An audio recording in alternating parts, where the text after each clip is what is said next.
राज्यातील व आपल्या भागातील नवनवीन बातम्या पाहण्यासाठी SM9 न्यूज मराठी या चॅनलला लाईक करा, सबस्क्राईब करा आणि शेअर करायला विसरू नका। आज या ठिकाणी 3 जानेवारी आहे।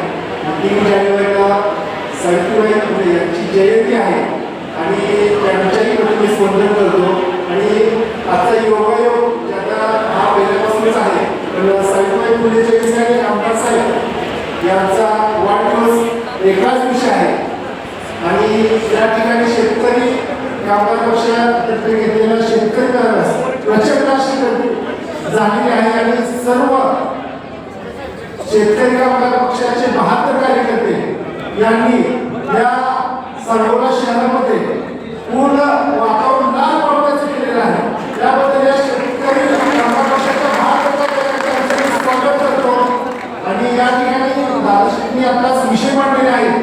या विषयामध्ये एक दुसरा विषय आहे तो शक्तीपीठ महामार्गाचा।